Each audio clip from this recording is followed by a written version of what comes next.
Hello, ladies and gentlemen, and welcome again to Syriana Analysis. I'm your host, Kevork Almassian. Thank you very much for tuning in to today's live streaming. I appreciate you all, whether you're watching us on YouTube or on Rumble. I'm extremely happy to have Sharmine Narwani with me today. She is a Beirut-based writer, analyst of West Asian geopolitics, and columnist at the Cradle. You were, Sharmine, cited in many publications for your excellent investigations of the Syrian war, and I'm also a fan of yours. Thank you so much for coming to the show. I really appreciate that you dedicated the time for me and for the audience. Kevork, it is really such a pleasure. I'm amazed that this is the first time we're doing this, actually, because we've known each other for quite some time now. Indeed, for a long time, actually, more than 12, 13 years. I met you in Beirut the first time, and there was a plan on an English website, if you remember, for a famous Lebanese newspaper back then. It was great to meet you and also learn from you, because you have been doing investigations also on the Syrian war when I was still a kiddo, 22, 23 years old, trying to learn from people who have more experience than myself. And what you did in Syria, in my opinion, was really, really important, especially in the literature of the Syrian war, as many of the so-called pundits on Syria, they have monopolized what is true and what's going on in my country. So it is really important to listen to people like yourself. And today I was trying to organize this stream with you. I did some of my research, and the first thing that came and caught my attention, what's happening in Jerusalem. And this is something that your also website reported on X. And this is Ben Gavir. He is inside Haram of the mosque there. And as we can see that more than 1,800 Israeli settlers stormed the Al-Aqsa mosque grounds for the Jewish holiday of Cha B'Av under the protection of Israeli police. The settlers were seen waving Israeli flags and chanting provocative songs while storming the grounds of the third holiest site in Islam. Extremist Israeli National Security Minister Itamar Ben-Gvir and member of the Knesset Yitzhak Wasserlauf also accompanied the settlers during the marches. Israeli police turned the old city of occupied Jerusalem into military barracks, deploying hundreds of its forces and tightening security measures at its gates to harass Palestinians in its vicinity. The provocative acts by Israeli settlers break decades-long international agreements that prohibit incursions, prayers, and rituals by non-Muslims. I think the first thing that would really like to start this conversation with you, why this obsession by these radical Zionists like Itamar Ben-Gvir with the Al-Aqsa mosque, like trying to storm into the Al-Aqsa mosque? What is so significant about it? Why do they want all the time to go into the Al-Aqsa mosque? Well, it's the old story of this was, according to them, the site of the old Jewish temple, the Second Temple. And I mean, for years, I remember going to Jerusalem, gosh, so long ago. And even back then, I mean, we're talking about like 2000 or the 90s. Even back then, there were people excavating, extremist settlers working to excavate underneath and around the perimeter of the Al-Aqsa mosque in order to, I don't know, take it down one day, build the foundations of the second, the third temple, and you know, this is part and parcel of the ideological Zionist thrust that we are increasingly seeing in Israel. It's been there for a really long time, Kevork. It's just that now it's sort of all veils have dropped, and we're seeing what even back then many secular Jews would call the crazies. You know, the crazies are now dominating the national discourse on all things, on security, on military, on participation in the armed forces, on religiosity, and on something as critical as the Temple Mosque. You know, going back to Israel's mythical claims to the land, or Jewish mythical claims to the land, and trying to resurrect an era long past. So what can you say? I mean, in any other country, these people would be tagged and under surveillance, if not languishing in prisons, banned, terror groups, etc. The British started banning groups like this under the British Mandate of Palestine, and they've sort of, they've managed to expand their activities exponentially during the course of the state, which was established by secular Jews in the main, but they've been given free run for a really long time, and has the media just decided not to focus on them? I mean, these are the people who largely occupy today the settlements in the West Bank. The crazies. I mean, you see sort of young teenage Jewish settlers accosting tourists through there, and they look like, I don't know, I don't want to say, they look like unevolved humans. This is not like a racist thing, but they're practically drooling, and their clothes are dirty, and they look like they've crawled out from under a rock, and they can't string sentences together without cursing, using the most vile curses. And these are religious settlers. You can tell by their hair, what they're wearing. So yeah, absolute fanatics, that would be shut up anywhere else. So Ben-Gvir is absolutely one of them. I wouldn't say he's by any stretch the most radical, which makes the whole concept very scary. But this is Ben-Gvir's sixth incursion into Al-Aqsa Mosque, the compound, since Benjamin Netanyahu, formed his coalition government in 2022, I think. And, I think other than what's happening today, I mean, in the past, he's accompanied the controversial flag marches that we hear about almost every year around May or June. But he's always accompanied by heavy-duty security forces. In this case, Palestinians were not allowed in their own compound of Al-Aqsa. He brings the crazies along with him, and they're protected. They can do anything to anyone around there. I think his last foray into Al-Aqsa was just actually before the summer, when shortly after Norway, Ireland, and Spain recognized the Palestinian state.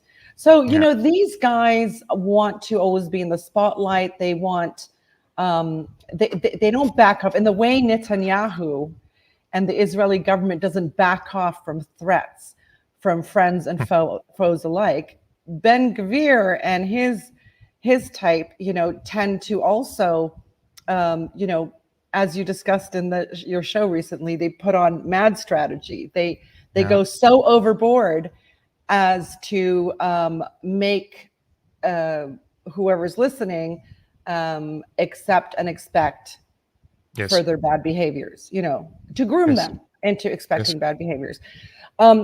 In this case, let's go back a bit. Al-Aqsa came under a spotlight also in May 2021, which was like a real turning point in this sort of resurgent Palestinian resistance identity, since the Intifadas. In May 2021, you had a lot of skirmishes in the Sheikh Jarrah area of Jerusalem. Palestinians who had lived there for, whose families had lived there for hundreds and hundreds of years, being evicted from their family homes and taken over by these kind of settlers, spat on, beaten up, abused. And so Sheikh Jarrah was front and center, but so was Al-Aqsa. The constant threats against Al-Aqsa were just getting stronger and stronger. And I remember, at the time, it was these guys trigger these events. They want the clashes, okay? Because then they have the justification to kill, okay? To kill, to imprison, to torture, to beat up, saying, Palestinian terrorists, right? So, but what they set loose in May 2021 was something that has shaped what's happening today. The Sheikh Jarrah events happened, and then, still you didn't see West Bank involvement. The West Bank has remained largely quiet, even though every so often Israel hits Gaza, they're mowing the lawn policy. The West Bank stays, as bad as things get in Gaza, the West Bank has stayed silent. So after what happened in Jerusalem, there was a real surprise when Palestinians residing in 1948 territories, who are now Israeli citizens, so Israeli Arabs, began marching, in defense of Al-Aqsa. Yes.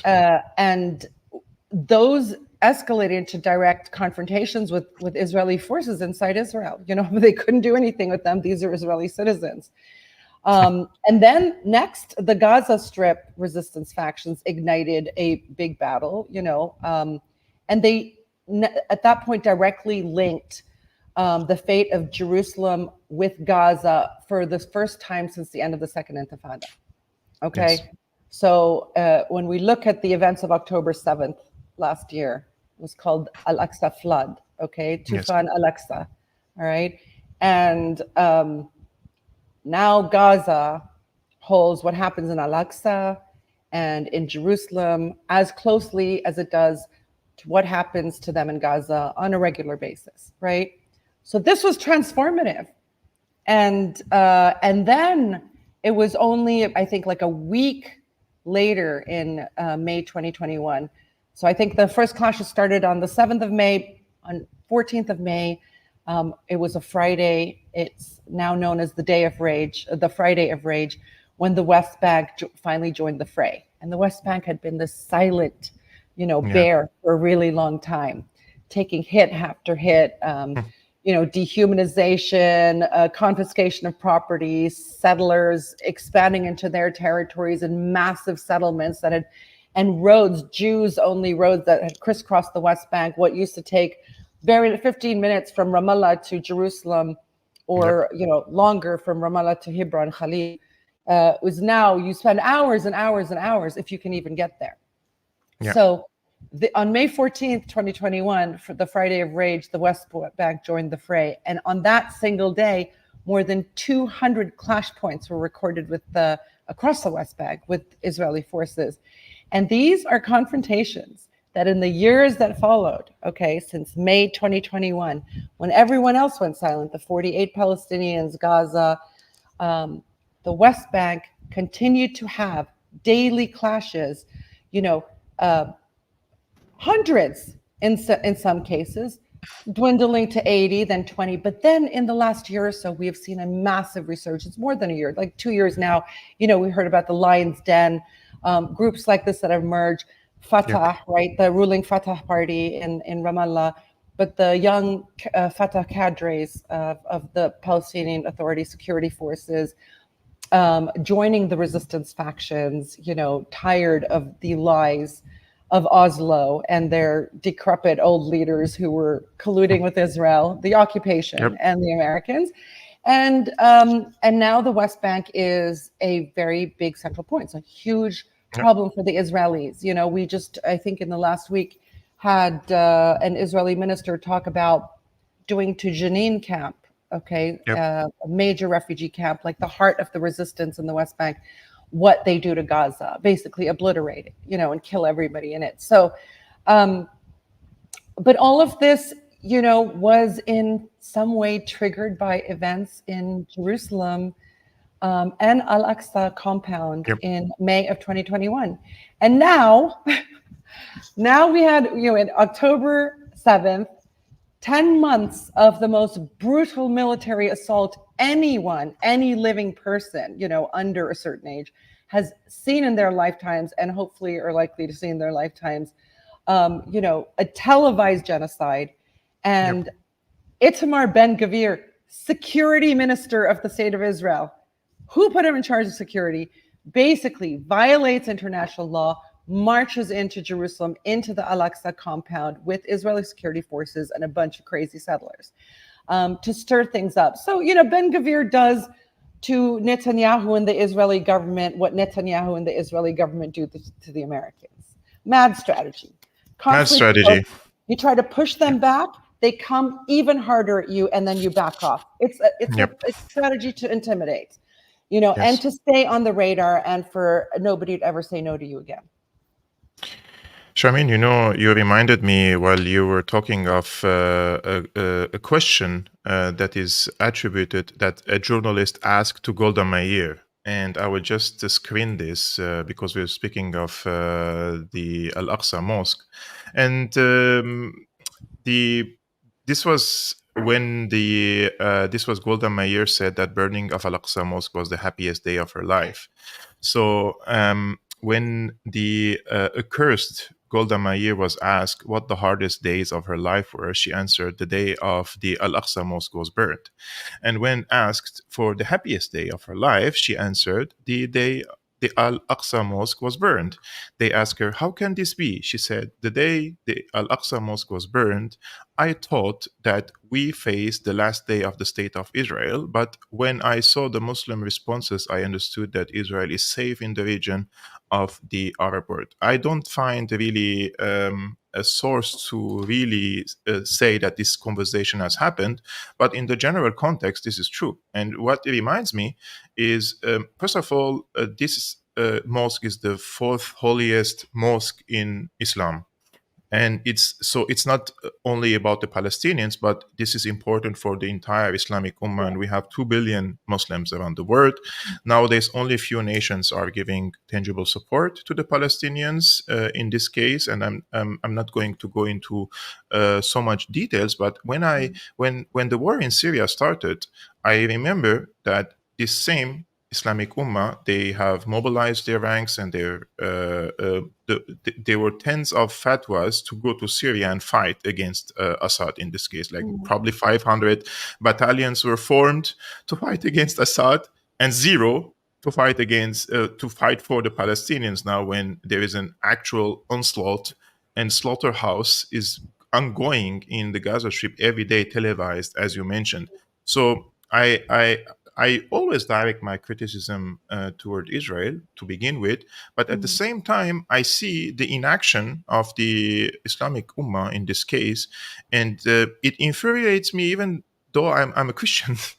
And when I see how they are insulting and humiliating and going into the Al-Aqsa Mosque, and I know that this is a provocation and intends to trigger emotional reactions, so that, as you mentioned, so that they can oppress and kill more Palestinians. And this is a very elementary, simple, even police tactic. When you see a demonstration, they just pick the weakest element in the demonstration. It could be an underage or a woman. They brutalize it so that the men come to defend. And while they come to defend physically, they accuse them of assaulting the police, and they crack down on the protest. This is like all the time happens, even here now in Berlin.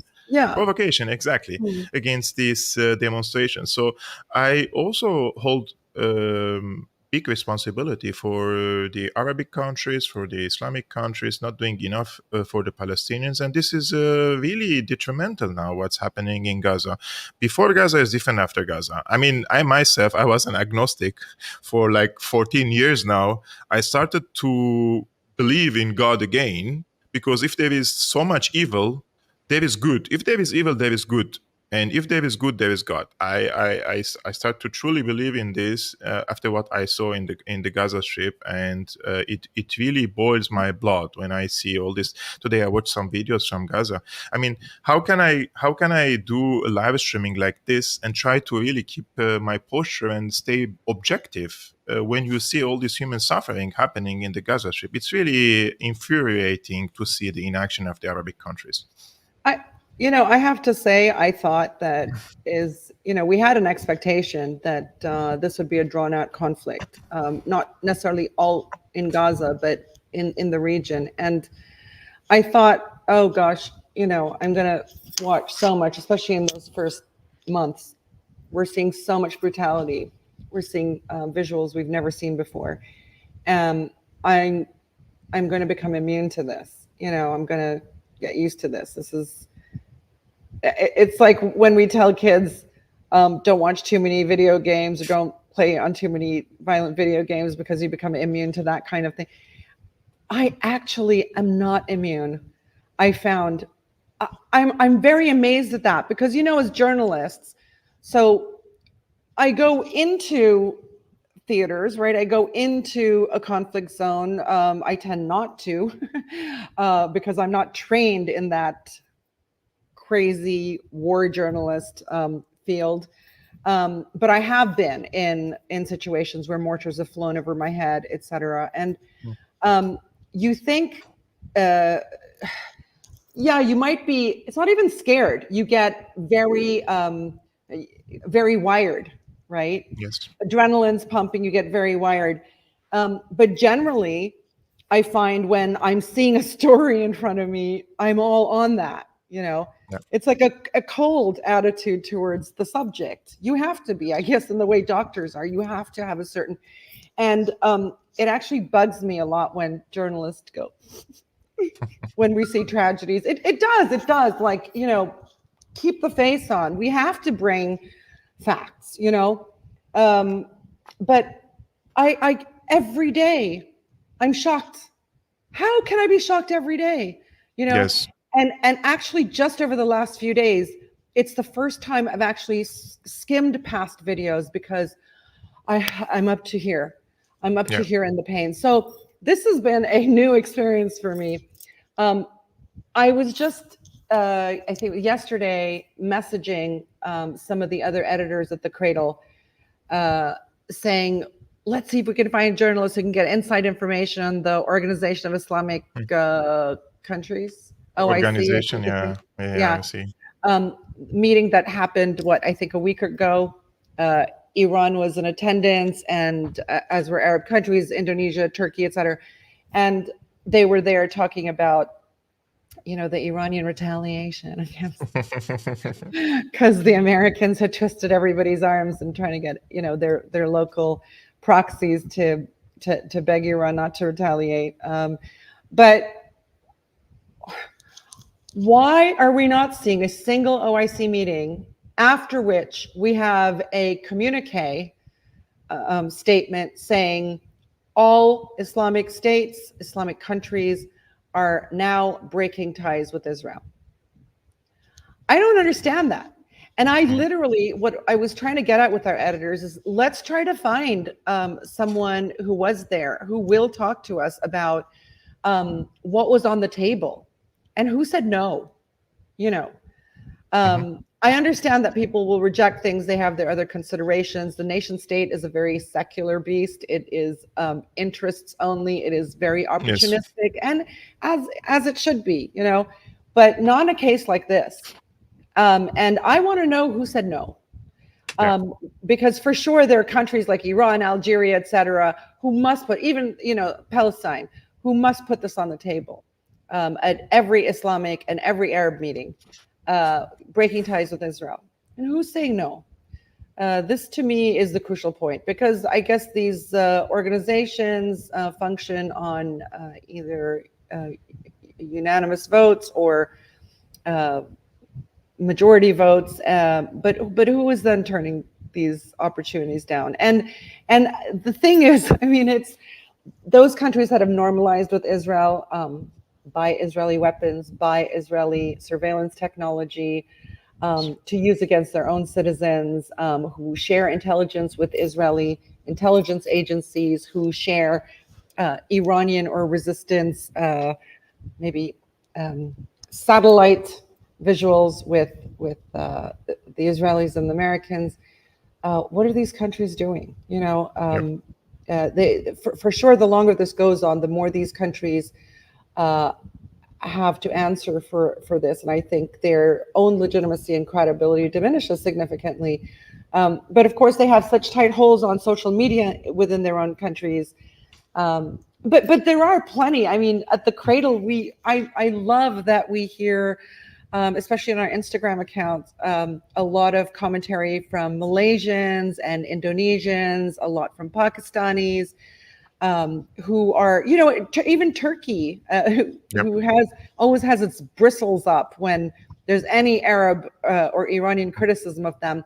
Turks are pretty much against their own government position on secretly dealing with Israel, and Turkey is a major exporter of basic goods that serve military purposes to Israel. And, after too much criticism, Erdogan finally slapped on, I think, bans on 52 categories of exports to Turkey. And then we know we're just looking at doing it. Sorry, I have the sun behind me. This must be really irritating.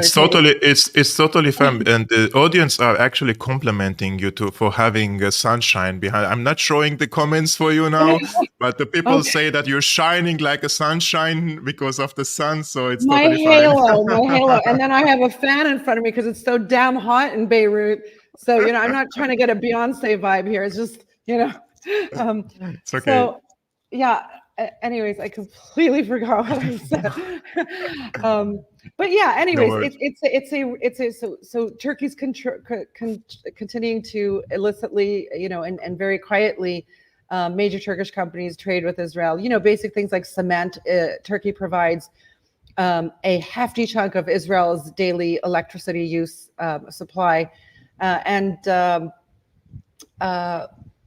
even from these countries, we get a lot of support at the Cradle, a lot of criticism. I did a video that went really viral.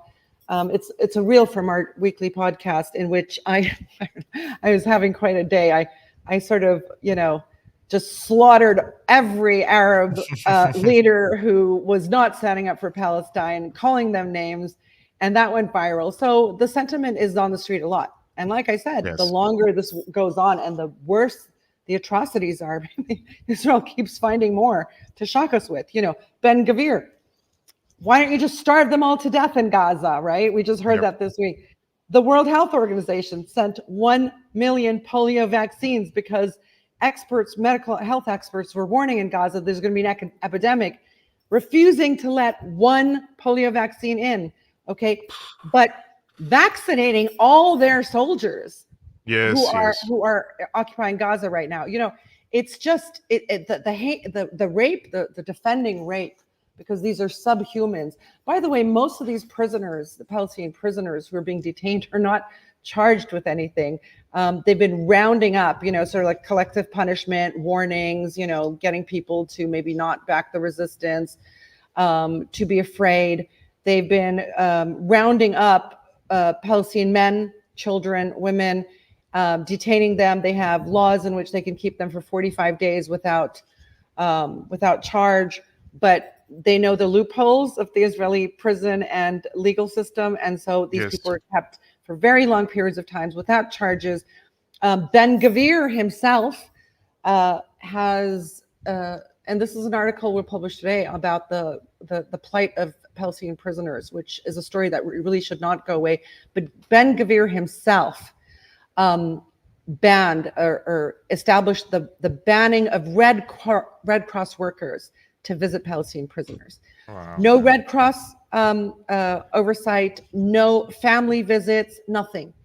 And by the way, this, we've heard about this because of the rape story, right? That everybody, even Western media, is now covering because it's so obscene. I mean, this is the country that's been, yelling, screaming rape for the last 10 months, but it is the rapiest country in the entirety of West Asia, with over 200 rapes per day in a country with a population of only 7 million people. It's insane, So there was a in this article at the Cradle today, there was a letter, I think in June, or was it in June, that was written to Benjamin Netanyahu, warning about what's happening in these prisons, and warning that it's a ticking time bomb, okay, and warning that what's happening in this prison and others like it are going to end up in international criminal charges against Israeli leaders.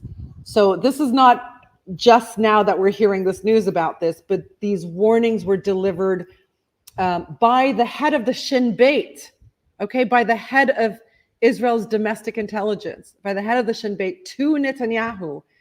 And they've known about this for a year, but what can I say? I mean, you know what, Kevork? I mean, I don't know how often you do your show. We have our weekly title, and it's really hard to decide what to discuss because you only have an hour. Yes. So when you say, okay, we'll go deeper into 3 topics, better than very shallow into 6 or 7. But there's so much going on that you really don't know what to grab onto. Prioritize. Yeah. And this is part of why Israel's getting away with bloody murder. I mean, there's Yes. so many crimes happening everywhere. Which one do you latch onto? And then the That's lies, the spins, so they try to mitigate evidence that emerges, even in mainstream media, the New York Times, Washington Post, by just lying through their teeth about, contradicting information stuff. Yep. It's a hard time. Actually, I do now 5 shows per week between Monday to Friday, 6 p.m. Beirut time, or around 1 hour every day. It's really hard to decide what to speak and also to find the right guest to speak. Sometimes I do it myself, a solo, like a monologue, 1 hour speaking. Yes. And sometimes I think like, how am I going to do that? Like 1 hour. And then once I click go live, I just Yeah. look at my watch. It's already like 5 minutes left, and I have to close up the show. When I go to X and read and skim it, what's happening, it's like there's so much to speak, and I have something like I like to write. When I write, I remember. So I just write a few headlines, and the rest of the details. This was my learning approach when I was in university. Like I Yeah. like to write it down on paper, the headlines, and the rest of the details. It just pops. I don't know how, but it comes. And since you mentioned the Cradle, guys, I don't like to make compliments here. I become a little bit Germanized in this case, and I'm bold. Really, like the Cradle started, and the phase between the start and success, it sometimes takes longer time, but the Cradle has managed to become a reputable website and also a podcast nowadays, and on different social media platforms, smaller, shorter clips, for example, in a very short time. And this proves that first it has a quality and it's informative. Otherwise, there are so many other competitors that you wouldn't succeed. So I'm not making a compliment, but the link of Cradle is in the description below. Go and follow their work, and also Sharmine's personal X account is also in the description below. I wouldn't recommend it like this, but I truly believe that I read Cradle, and I'm not saying I read Cradle every day, but I read for Cradle. I read the opinion articles because they're informative and I learn something from them. Sharmine, we are living in a very troubled region now, and I believe that the retaliation of Iran and Hezbollah is imminent. And the real question here is not if the attack is going to happen or not. It's going to happen, but what after the attack? And today I was reading an op-ed article on the Haaretz, and this is what the title goes of the Haaretz article: Netanyahu wants a world war. So he says the Prime Minister of Israel is a threat to world security. In his speech before Congress last month, Netanyahu made clear that he views Israel as the vanguard in the war waged by the West against global radical Islam, or as he phrased it, a clash between barbarism and civilization. He considers me part of the barbarians.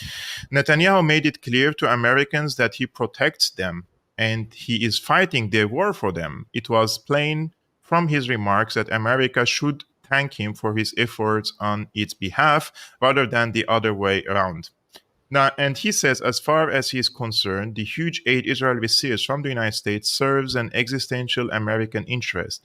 And the more the US increases it, the better shall the American interest be served. And what's in America's interest, according to Netanyahu, is world war.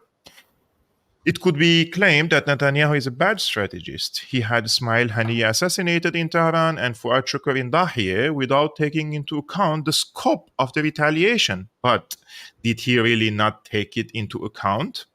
Whoever sees himself as leader of the West in its clash with the barbarians knows full well that the right assassination in the right place at the right time could start a world war that will last years and leave him in power until it is over.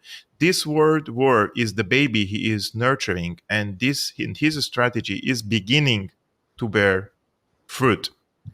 So Do you see that what is called the axis of resistance is walking in the trap of Netanyahu, that Netanyahu is provoking Hezbollah, Iran, and the Ansarullah and the rest of the axis so badly that they have to act and cross the red line of Israel so that the Israelis react even harsher and drag the Americans into the region again? And this is a World War scenario, right? You know, the one thing that has always impressed me about the resistance axis in this region is their unwillingness to wage war in the way I think we've seen states in the region do against Israel since the inception of the state. They often seemed like a lot of the Arab countries, Egypt, Jordan, and Syria, even at the time, they took a machine gun approach to dealing with Israel, where Israel was, had strategic sense at the time. They knew they were a much smaller power, and so they used, it's important to be a strategic thinker in planning wars and defending as well, because when you're small, you have to punch above your weight. You have to win. Every war is existential for you, and they utilized a lot of different things. Whereas a lot of the Arab countries came in with the machine gun approach, sometimes a surprise tactic, but tactics don't last as long. You really have to have the big picture, and the resistance axis has that mentality very much. I find that sometimes I'm going, oh, what's taking you guys so long? But in fact, they have their calculations. They are very rational players, and they are calculating players. They do not want a conflict. They do not seek to inflict harm on civilians. They do not seek to kill, right? So in order to minimize those things, they prefer to use soft power instead of hard power, okay? Soft power is, there's many things in the resistance. I don't know if you ever saw this viral thing that the Cradle did about boiling the frog. It was an article. Yes, I saw it. Somebody wrote about how Iranians boil a frog, and basically the thinking was, look, if you raise the temperature of a pot of hot water with a frog in it, incrementally, 1 degree every so often, the frog doesn't know it's being boiled until it's dead, right? Yes. And that's the strategy of the axis. And what's happening today, there's no full-on war, right? Yet Israel's economy has crashed, okay? Israel's ability to import goods has crashed. The credibility, I think just yesterday, is it Fitch? Brought down Israel's credit rating. Its society is crumbling. The psychology of the state, the psychology of Israeli nationals is crumbling. People are leaving. On every level, the Israeli frog is being boiled. And this is the ideal scenario for the resistance axis that, everyone calls, terrorists, right? With their guns and their missiles and whatever, we should be afraid of them. They're like the least interested in war in this entire region, and are, but in trying to avoid a war, that doesn't mean avoiding your responsibility. If in fact, they have the mindset of we have to prevent needless civilian deaths and injury, then you also understand that sometimes a war is necessary to stop the slow bleeding of a population. Being Syrian, what slow bleeding feels like. Yes. I almost wish we'd gone to war in 2013 when Obama threatened, because maybe we would have had a unity of fronts there and a new beginning in the region. I think the time has come for people to stand up to Israel's mad behavior. And the only way to do that, and the Americans and Israelis always say, oh, these people, they only understand force. Actually, it is the Americans and Israelis who only understand force. And we know this because when Israel shot down the Global Hawk, $200+ million state-of-the-art US stealth drone, all right, over its airspace, the Americans had a non-reaction. When Iran shot 13 ballistic missiles into US bases in Iraq, the Americans had a non-reaction. We know now that they understand the language of force. Okay. We also know that the US military has not gone to war with Iran, which is called enemy number one until Russia and China took those slots, because the Pentagon has gamed these scenarios over and over again, and they can't beat Iran in their games unless they cheat or rig the game. There is plenty written about this. So you guys go out and Google it. Google, I think it's the Millennium Challenge of 2002. Okay. So the point is, the Americans don't want, it's true, the Israelis would need to drag them into a war with Iran.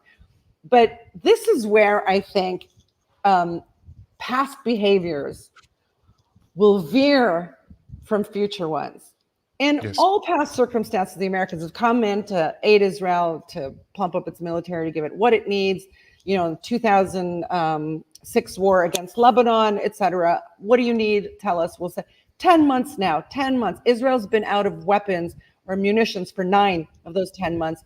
There's a direct line from Washington every single day with weapons and munitions. And so, you know, now if Iran does a massive retaliation, what are the Americans going to do, Kevork? I mean, just, we can throw this around here. Maybe you're, you know, even though I'm not seeing the comments, maybe some of your listeners, your audience has some ideas too. But what can America do? Can it strike Iran?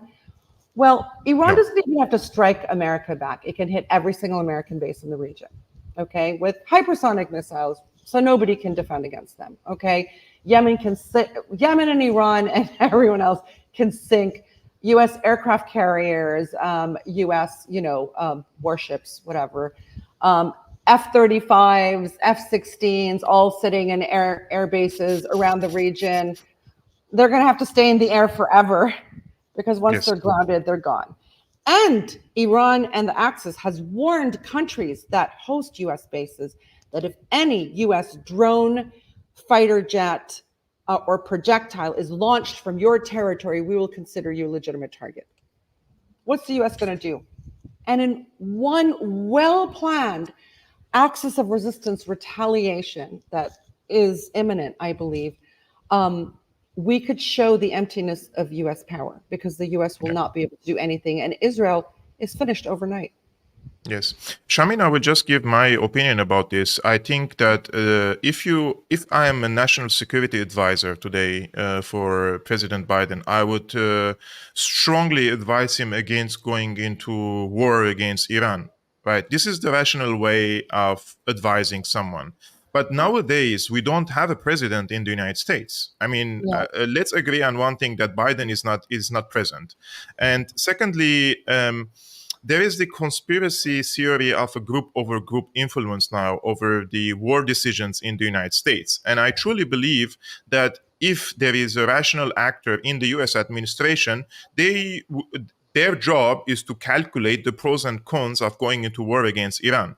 And they would strongly advise against it because of the repercussions of this war. And one of a few examples you already mentioned now. This is going to be a major blow for the international global economy. But the question is, what if there are group over groups, and we are talking about non-governmental groups, are interested in global catastrophe like this? Because once you have a catastrophe, they can also present a solution for it. And one of the solutions for it could be, and this is still, I'm talking only conspiracy theory here, is decentralized digital currencies, something they have been trying to push in the past 10 years in order to recalibrate the international economy and also to save the United States from the huge debt that they have, which is $35 trillion nowadays. So there is a possibility that there are in the shadows forces wanting this war and provoking this war in order to present later the solution. They are not going to be the ones who are going to go to fight at the end of the day. And this could lead, of course, into a restart, because they have been talking about what were they saying about restarting the economy, or the Resetting, new, the new yeah, reset. resetting, with the new reset and all these things. Like, I'm not saying this is the reason, but it's illogical for me, from the information that we have in our hands, to see this escalation in West Asia. It doesn't make sense from the American strategic interests in the Yeah. region. So there could be something missing that we do not see, and these forces are pushing for this escalation. Look, I don't think it's just an American thrust into West Asia. It's an American thrust into Russia's neighborhood. It's an American thrust into China's neighborhood. The fact is, and this is something I was wondering around 12, 13 years ago myself, more than that, if America is in such sharp decline, what does it do? Because, you know, when you've been king for a long time, you're not going to let go of the reins of power very easily. You're going to claw and kill to stay there. And, you know, one thing that occurred to me is the world is moving into sort of like regionalization, like globalization just kind of went kaput. And now people are trading, major countries are trading in local currencies. That shift in itself is a thrust towards regionalization, right? So the agricultural country in South Asia will trade with the industrial country in South Asia. You don't have to go much further afield, except for absolute essentials, right? So this is Yep. how it works. And so, you know, one thought I had was, you know, the U.S. can still be king of the heap if everyone else shrinks alongside. Yep. So, you know, in some sense, the U.S. was somewhat motivated to lessen the power and financial clout of the EU, which it very swiftly did with, you know, destroying the Nord Stream and pushing European war with Russia, right, Yep. over Ukraine. So there goes Europe. There goes your biggest competition. Well, now suddenly China's rising. So what do? You know, it's tariffs. It's propaganda, right? Even in Lebanon, people are like, Overcapacity. They are yeah, referring to the overcapacity. yeah, seriously, you know, debt Oh, trap. China. Chinese will get you in a debt trap. Their Olympians are like drugging themselves, you know. Yeah, It's just nonstop. The Uyghur thing, and the Uyghurs are like, we're good. You know, yeah. it's nonstop, and so the idea is to keep others, you know, at some level below yourself, Yep. financially, in terms of technology, know-how, invention, telecommunications, all the networks. But then now the countries that the U.S. has so heavily sanctioned, Iran, now Russia, China for sure next, okay, have seen this coming for a while, and they found common cause. I want to say it's my belief that they found common cause over Syria. Syria is the one theater that brought these three actors together.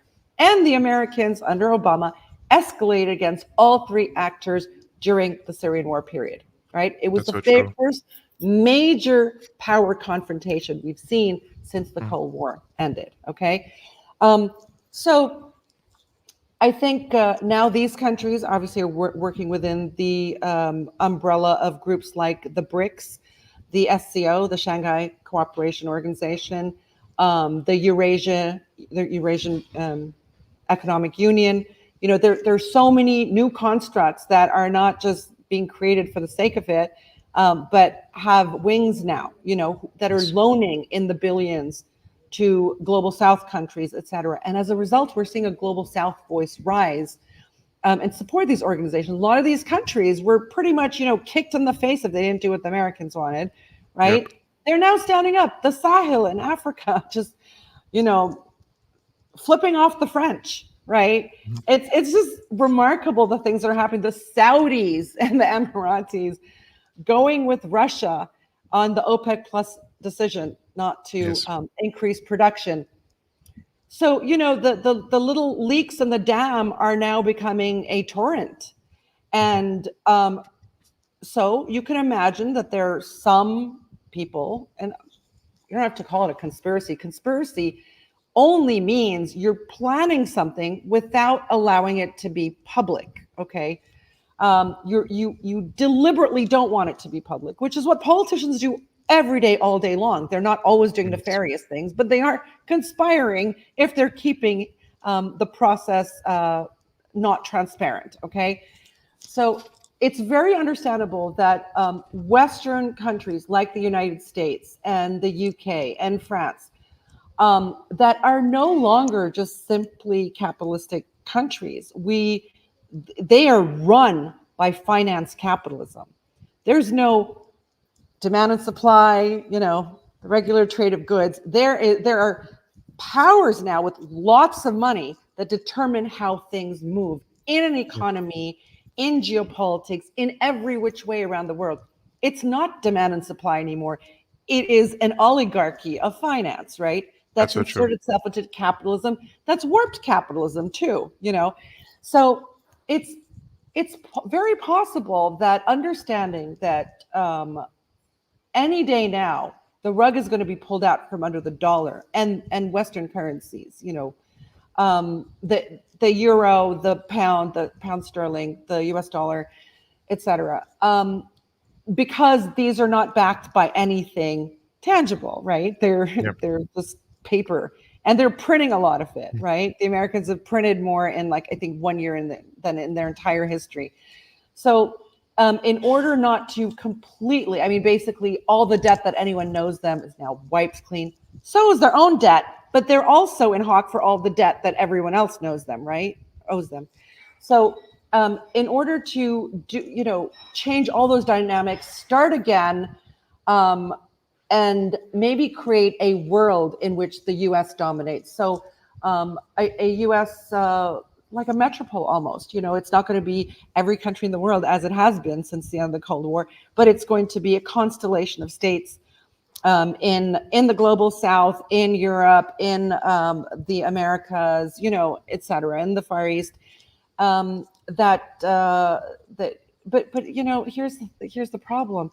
Why would those states with a much weakened America at the helm not have dual systems in which they deal with the other pole? Are the Americans any longer in the position to say, hey, if you use this new system of messaging between banks, then you're not allowed to use SWIFT? Are they in a position to do that? Why shouldn't Singapore transact with its neighbor, China, using a new system? Nobody said there only has to be one banking messaging system, correct? So there's so much changing behind the scenes. We're all like Gaza, or Ukraine, but actually there is a real fear in the heart of finance capitalism that it's all going to come tumbling down if the U.S. cannot defend one last line, right, militarily. And that could be Israel. It is Ukraine already, but it could be Israel. So, of course, there's going to be massive change, and prepare for it. What I've done is I buy gold. I do. I'm sorry. It's the age-old thing, I buy gold. It's tangible. I also recommended the audience. I'm not a financial expert, but I told them if somebody wants to have assets, gold is the way to go, or buy a piece of land. Don't stock the dollars and the euros and the currencies now. This is not the right time. Also having the experience we had in Lebanon, where just overnight, completely artificially, all our money was gone in banks. Collapsed. Those were U.S. dollars, by the way, because U.S. dollars are used on the street in Lebanon. This happened in Cyprus. It almost happened in 2007. I don't know if you remember this, but when the crash happened in the States, right, over the mortgage, whatever issue. 2008. Subprime mortgages, right?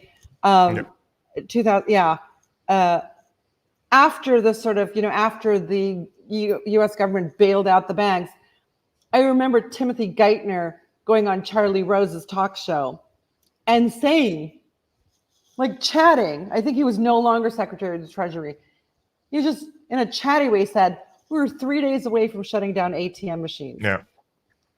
So honestly, after that comment, I just decided to take matters into my own hands, and everyone's, entitled to their own choice. The only one thing I am very, very happy about as the world turns, I think Europe and North America are not prepared for what's coming. I'm certainly their populations, because they never hear this stuff. Do you know what I mean?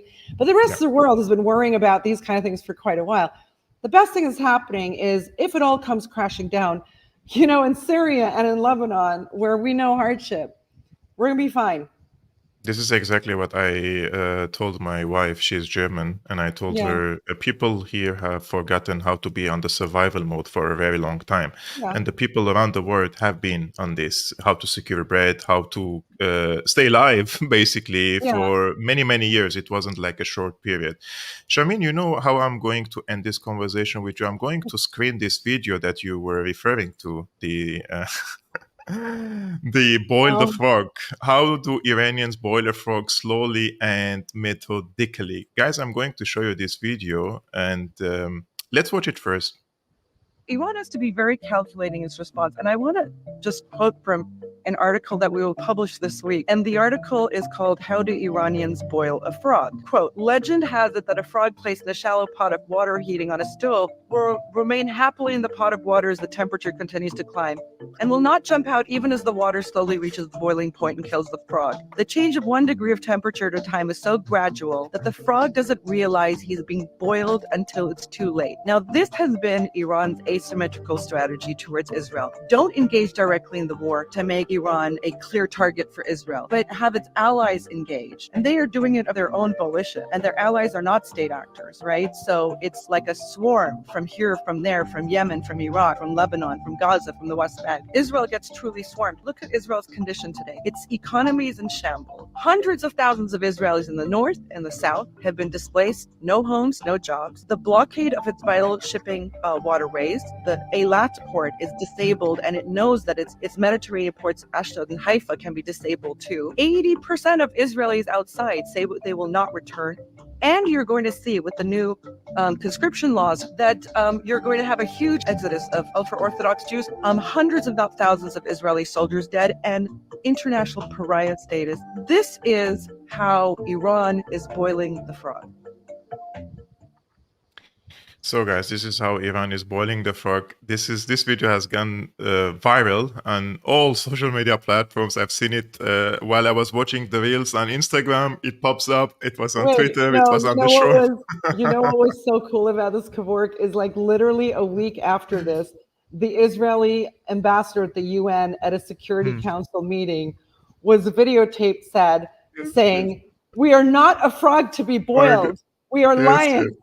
Yes. Oh my God. That was a real milestone for us. I watched that. That was hilarious. Guys, first of all, this was an amazing conversation with you, Sharmine. We planned on 45 minutes. We're almost 1 hour now to our conversation. Yeah, which it goes by fast. Yeah, time goes really fast, and this is what happens when I click on start the stream. I just want to thank, I think his name is written in Russian, which I cannot really read. Netanyahu seeks conflict with Iran to divert attention from his legal troubles, aiming to legitimize his leadership through Middle Eastern chaos. By escalating tensions, he hopes to unite Israel and distract from the corruption cases against him. I totally agree with you, and I also would like to thank you from the bottom of my heart for your generous support.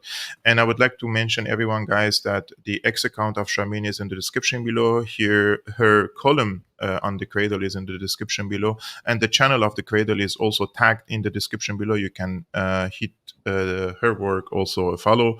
Sharmine, thank you so much for coming to the show. I really enjoyed this conversation with you, and I hope that I could also have another conversation with you in the near future.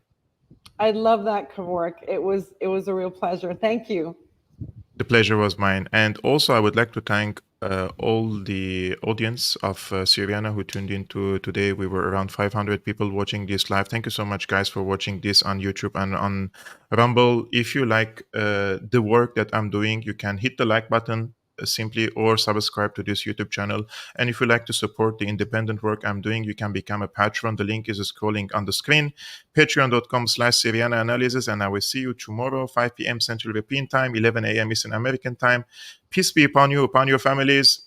Salam.